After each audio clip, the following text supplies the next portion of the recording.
Okay, so as you can see here हमारे पास में सेल्स की वैल्यू है ना, sales change in stock, output ये हमारा सीधा सीधा फॉर्मूला है, sales plus change in stock is equal to value of output, और वैल्यू ऑफ आउटपुट में से इंटरमीडिएट कंजप्शन माइनस करो तो जीवीएमपी मिल जाता है। फिर आगे की चीज जो भी कैलकुलेट करनी है देख लेंगे। क्वेश्चन में क्या पूछा गया, क्वेश्चन में पूछा गया जीवीए एमपी की जगह क्या पूछा गया, फैक्टर कॉस्ट। मतलब हम लोगों को एनआईटी को ट्रीट करना है, depreciation will be ignored, NFI will be ignored, NIT को हमको केवल जो है वो ट्रीट करना है, and we will get GVA FC. बस सिंपल आप वैल्यू पुट कर देंगे। सेल्स हमारे पास 350 है, ओपनिंग और closing 20 minus 30, value of output हो जाएगा हमारा 340, यहाँ वैल्यू -10 आ जाएगी। इंटरमीडिएट कंजप्शन विल बी, हाँ ये एक इंपॉर्टेंट चीज है यहाँ पर, intermediate consumption will be 170। Purchase of machinery को हम लोग इंटरमीडिएट कंजप्शन नहीं बोलते हैं, क्योंकि मशीनरी इंटरमीडिएट गुड होता है या फाइनल गुड होता है। If an organization is purchasing machinery, हाँ अगर मशीनरी परचेस कर रही है तो जैसे फॉर एग्जांपल एक शॉप है वो फोटोकॉपी मशीन परचेस करती है, तो वो इंटरमीडिएट गुड नहीं होगा, वो फाइनल गुड होगा। उस मशीन को वो यूज करेगी फाइनली, उसको सेल नहीं करेगी, उसको यूज करेगी और यूज करने के बाद उससे कुछ आउटपुट जो है वो जनरेट करेगी, लेकिन इन दैट प्रोसेस वो मशीन वहीं की वहीं रहेगी, it will not be consumed. तो मशीनरी क्या है, फाइनल गुड है, इसलिए इस 150 को हम लोगों ने क्या कर दिया था कल, इग्नोर। ठीक है, तो 340 उसमें से माइनस करेंगे 170, तो हमारे पास में कितनी वैल्यू आ जाएगी 170, और 170 में हमको क्या करना है, this will be ignored, this will be ignored, NIT को हमको ट्रीट करना है। एनआईटी के रूप में हमारे पास में या इनडायरेक्ट टैक्सेस नहीं है, केवल सब्सिडीज है, तो सब्सिडीज को हम क्या करते हैं, एनआईटी के अंदर फॉर्मूला क्या होगा, एनआईटी को हम करेंगे माइनस, क्योंकि फैक्टर कॉस्ट निकालना है, और सब्सिडीज जो है उसको भी हम लोग क्या कर देते हैं माइनस, क्योंकि वो इनकम को रिड्यूस करेगी। तो इस तरह से माइनस माइनस क्या हो जाएगा प्लस, और जब ये प्लस हो जाएगा तो हियर इट विल बी +40, और 40 को इसमें जोड़ेंगे तो आ जाएगा 210।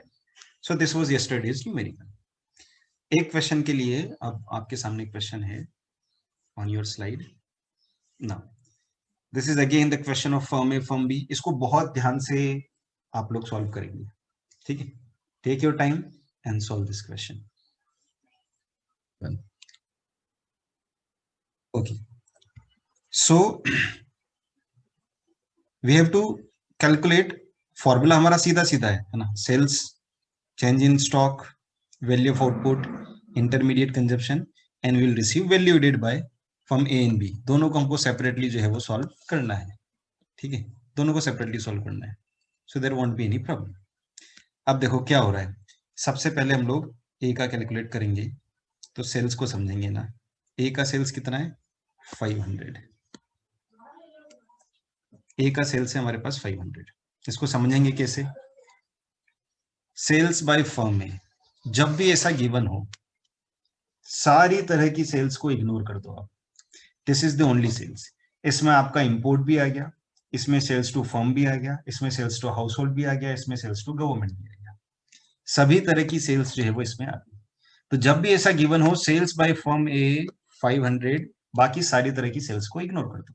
जैसे यहां पर एक सेल आई है, और कोई सेल है क्या, sales by A to any other, नहीं मेरे ख्याल से नहीं दिख रही है, ठीक है कोई दिक्कत नहीं, अगर दिखेगी तब भी उसको इग्नोर कर देना है, because whenever this language you see sales by firm A sales by firm B, बस वो टोटल सेल्स हो गई हमारी, उसके अलावा हमको सारी चीजों को इग्नोर कर देना है। आगे बढ़े, फिर है हमारे पास में चेंज इन स्टॉक, तो चेंज इन स्टॉक का हम लोग देखेंगे how change in stock is working. Change in stock हमको सीधा सीधा गिवन है, कितना गिवन है 20, तो दोनों को ऐड करेंगे तो वैल्यू ऑफ आउटपुट आ जाएगा हमारा, इट विल बी 520।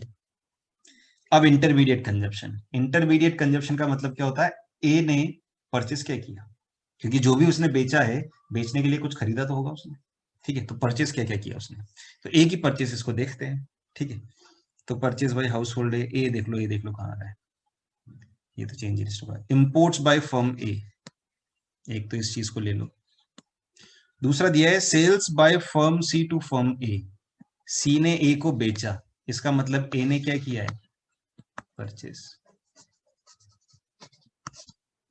तो 70 + 250, ये क्या हो जाएगा इंटरमीडिएट कंजप्शन, कितना हो गया 70 + 250 इंटरमीडिएट कंजप्शन, बस दोनों की वैल्यू को ऐड करो माइनस कर दो, आंसर क्या आ जाएगा हमारे पास में 200। अब अगर किसी किसी का आंसर अगर 450 आया है तो उसका रीजन क्या रहा? द रीजन इज कि 250 को यहां पर लेस नहीं किया, यानी you have ignored the concept of sales by firm C to firm A, तो ये ए की परचेस जो है वो काउंट होगी।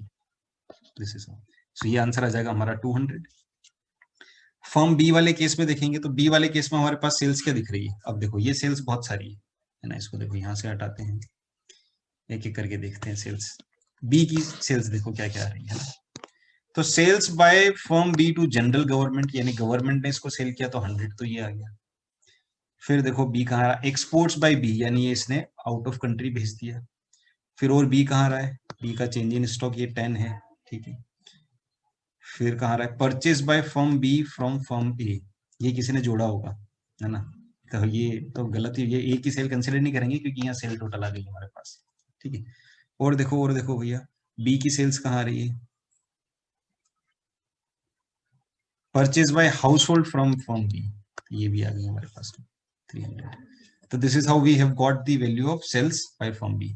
अब ये तीन चीजें हमने जोड़ी, अगर यहां पर इस तरह से लिखा हुआ होता sales by firm B, direct लिखा होता है सेल्स बाय फर्म बी, तो हम इन तीनों चीजों को इग्नोर कर देते, we will not count it. फिर क्या जाएगा, चेंज इन स्टॉक 10 आ गया, जोड़ लो कितना आ जाएगा, 100, 400, 450 एंड 460, और 460 जो आ गया हमारा टोटल। अब इसमें से माइनस क्या करेंगे, इंटरमीडिएट कंजप्शन।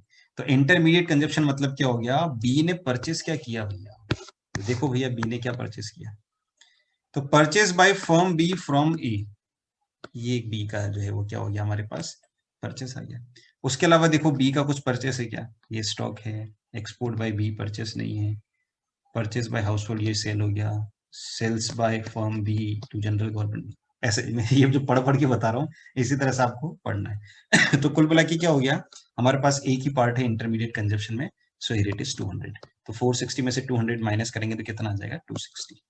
तो बस ये सेपरेटली हमने दोनों वैल्यूज को जो है वो निकाल दिया है। अगर हमसे यहाँ पूछा जाता है कैलकुलेट जीडीपी, तो हम दोनों को जोड़ के बता देते जीडीपी विल बी 460, लेकिन हमसे क्वेश्चन में केवल value added by firm A and B पूछा है, तो हम क्वेश्चन को यहीं पर एंड कर देंगे।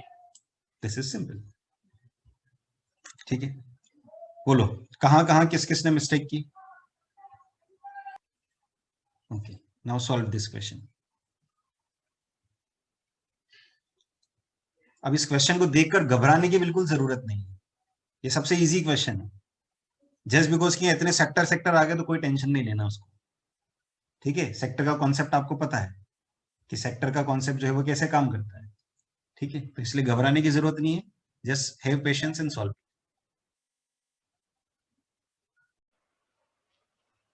Now see, we have to calculate two things here. One is GDP market price and the other is national income.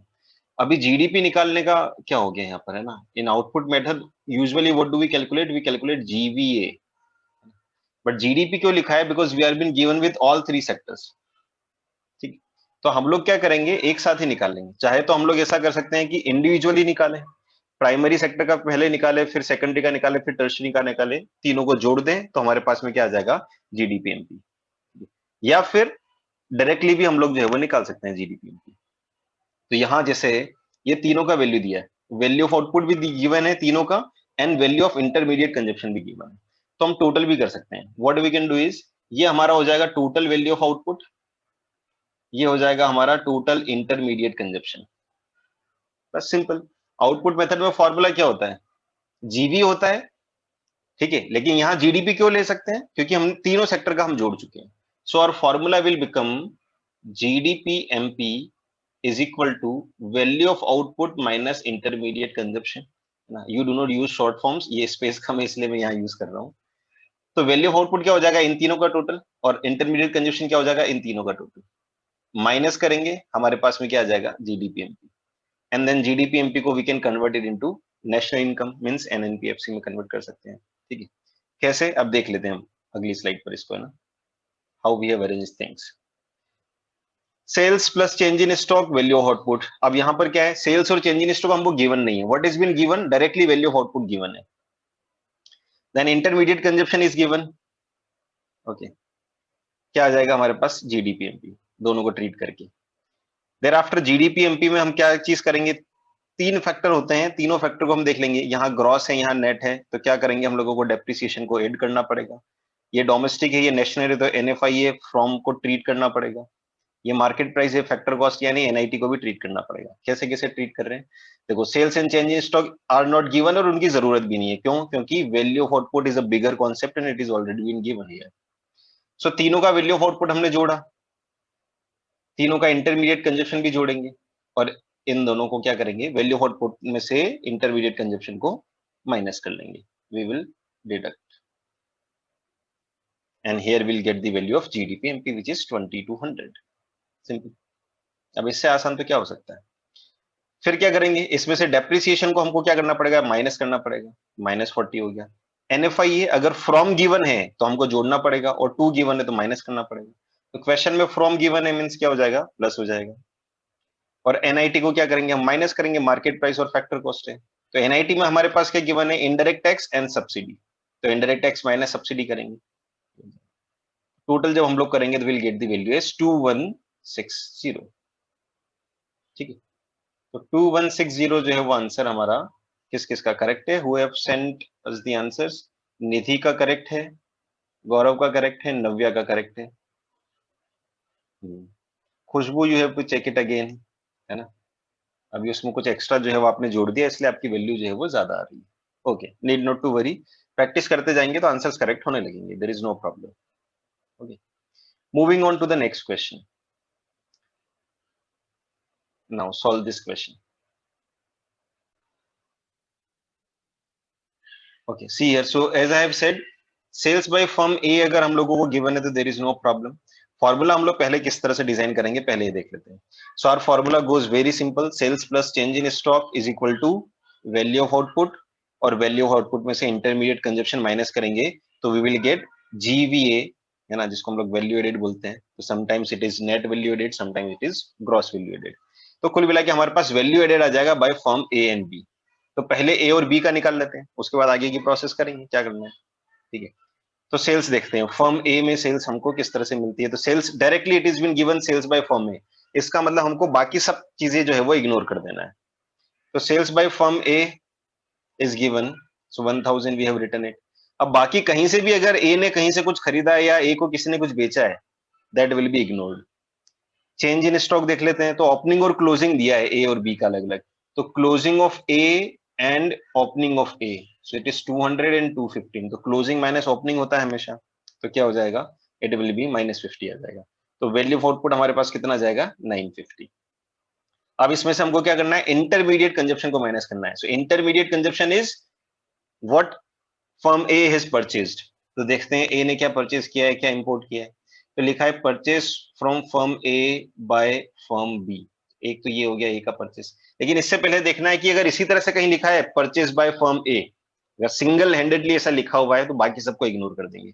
But ऐसा हम लोगों को कहीं देखने को नहीं मिल रहा है। ठीक है, तो कहीं देखने को नहीं मिल रहा है, इसका मतलब इसी को हमको कंसिडर करना पड़ेगा। ठीक है, is there anything else you may find it, purchase from firm B, purchase from firm, नहीं नहीं नहीं, उल्टा हो गया ना ये तो। Purchase from firm A by B, ये सेकंड वाला हो जाएगा ना, 400 हो जाएगा, है ना, वो तो बी वाला परचेज है। तो 400, ये 400 आ गया, तो हमारा वैल्यू रेट कितना आ जाएगा यहाँ पर, 550। ओके, देन फर्म बी का देखेंगे हम लोग। तो फर्म बी का अगेन वापस directly given it is sales by firm B 2000, तो हम डायरेक्ट इसी को कंसिडर कर लेंगे। चेंज इन स्टॉक को उसी तरह से निकाल लेंगे, क्लोजिंग माइनस ओपनिंग, तो हम लोगों को ये वैल्यू मिल जाती है। And then 1900 will be the value of output. फिर निकालेंगे हम लोग इंटरमीडिएट कंजप्शन। इंटरमीडिएट कंजप्शन मतलब क्या हो जाएगा, व्हाट बी हैज परचेज्ड, ना बी ने क्या क्या परचेज किया है। तो बी का भी एक ही परचेज हम लोगों को गिवन है, ठीक है, 600। तो घटाएंगे तो कितना हो जाएगा, 1300। अब देखो वैल्यू एडेड में हमारे पास में क्या आ गया है, 550 आ गया और 1300 आ गया है।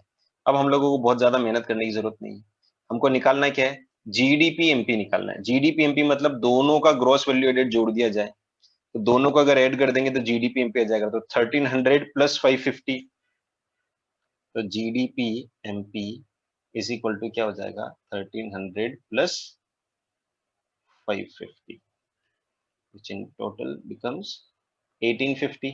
ये हमारा जीडीपी एमपी हो गया। And again we have to convert it into NNPFC, national income हमको निकालना है। तो नेशनल इनकम क्या हो जाएगा हमारा, अब देख लो ग्रॉस है और नेट है, डोमेस्टिक है, नेशनल है, एमपी और एफसी, यानी तीनों चीजों को हम लोगों को ट्रीट करना पड़ेगा बारी बारी से। तो तीनों चीजों को ट्रीट कर लो।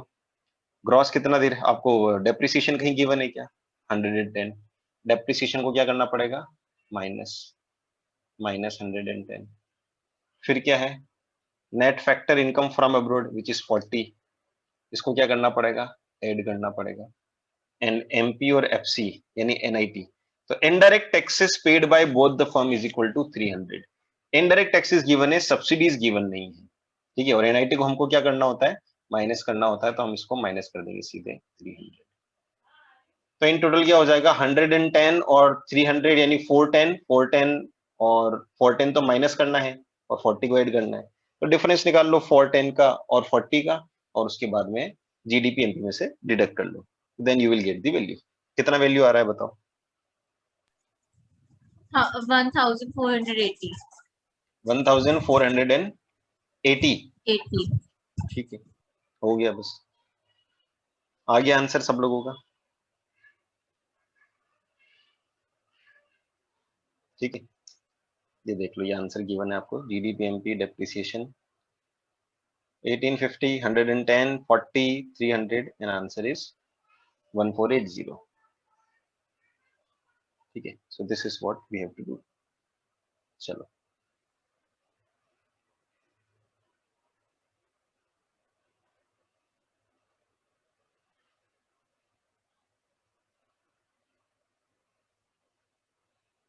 okay, next question on your screen. Now how this concept is working, usually our basic formula is what, we do it in this way, GVAMP is equal to value of output, this is the major formula, okay. अगर सीधा question ऐसा मिल जाता है तो बहुत अच्छी बात है, और अगर नहीं मिलता है, जो कि लग रहा है कि नहीं मिलेगा, ठीक है, तब भी कोई टेंशन वाली बात नहीं। वैल्यू ऑफ आउटपुट निकालने के लिए हम लोग क्या करते हैं, sales plus change in stock लिखते हैं और फिर माइनस इंटरमीडिएट कॉस्ट कर देते हैं। अभी शॉर्ट में लिख देता हूं मैं इसको आईसी।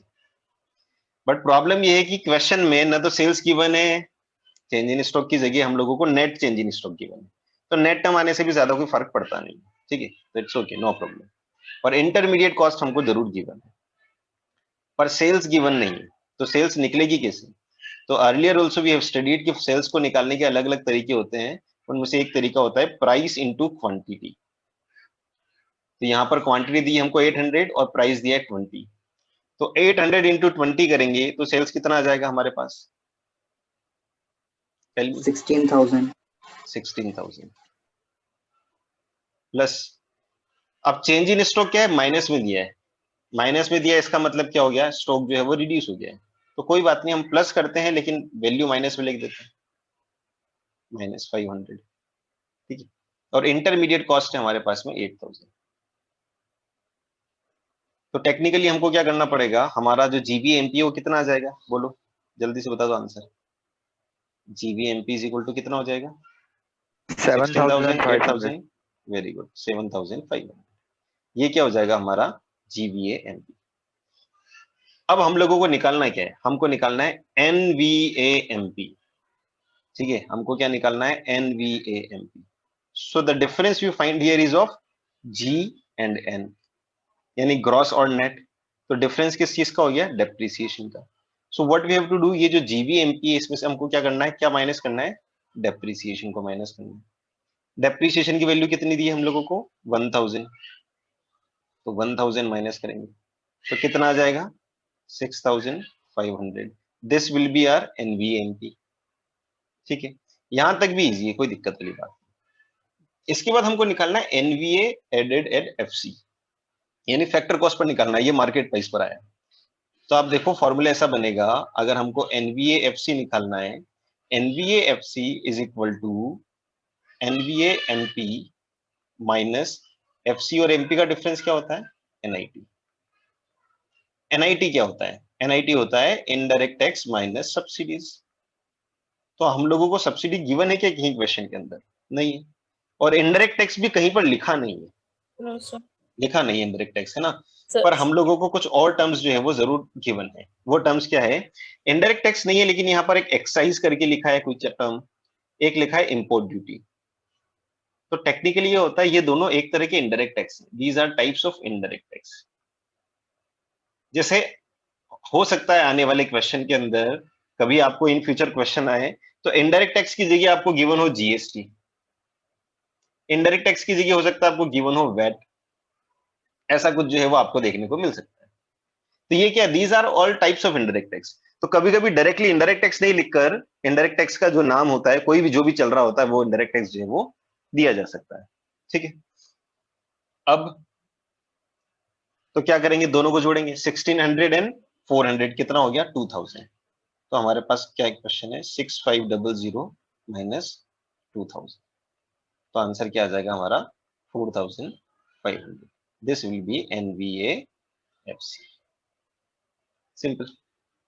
तो इस तरह से तीन चीजें निकल गई, एक तो जो हमारी डिफॉल्ट वैल्यू निकलती है वो, और एक फिर आ गया हमारे पास NV8 मार्केट प्राइस जो कि डेप्रिसिएशन माइनस करने पर आ गया, और NV8FC जो NIT को ट्रीट करने पर आ गया। तो क्वेश्चन में ट्विस्ट यही था कि इनडायरेक्ट टैक्स गिवन नहीं है, इनडायरेक्ट टैक्स की जगह क्या गिवन है?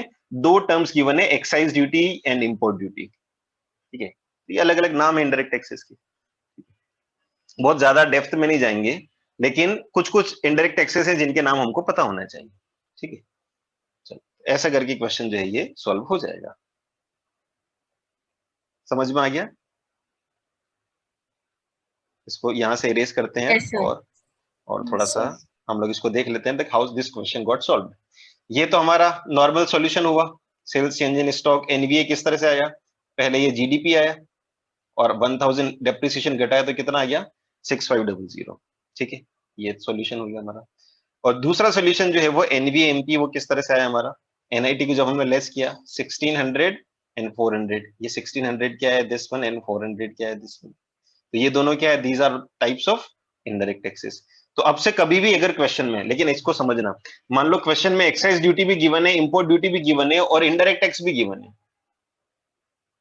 बोलो क्या करोगे फिर आप? इनडायरेक्ट टैक्स को लेंगे और Sir, इन दोनों को indirect tax ignore को करेंगे। लेंगे। बस बहुत बढ़िया, इनडायरेक्ट टैक्स को लेंगे और बाकी दोनों को इग्नोर कर देंगे। Very good. अच्छा, इसी क्वेश्चन में सपोज अगर जीएसटी भी गिवन होता, जीएसटी इज इक्वल टू 200, तो बोलो क्या करते? तो फिर इन दोनों को इग्नोर करते हैं। We will नहीं, take सर GST. तीनों को ऐड करता है, एग्जैक्टली तीनों तीनों को को add ऐड करते हैं, तीनों को ऐड करते हैं ना, क्योंकि एक्साइज ड्यूटी क्या होता है? It is a different concept, import duty is a different concept, and GST is a different concept. ठीक है, एक्साइज ड्यूटी और इंपोर्ट ड्यूटी जीएसटी का पार्ट नहीं है। ठीक है, इसलिए हम लोग क्या करते हैं, इसको, इन तीनों को हम लोग जो है वो ट्रीट करते हैं। ठीक है, लेकिन जीएसटी भी गिवन होता और यहां पर मान लो सपोज करो वेट भी गिवन होता, वेट इज इक्वल टू 50, या ऐसा गिवन होता service tax, service tax is equal to 60। अब बताओ आप क्या करते हैं हम लोग? सर We वैट will और take सर्विस टैक्स को GST. इग्नोर करते हैं। वेरी गुड, इन दोनों को क्या कर देते हैं हम लोग? इग्नोर कर देते हैं, because these two are part of, these are already counted in GST. ठीक, इस तरह से। चलो वेरी गुड, समझ में आ रहा है मतलब आपको? So this is how we have got answer 4500। Okay,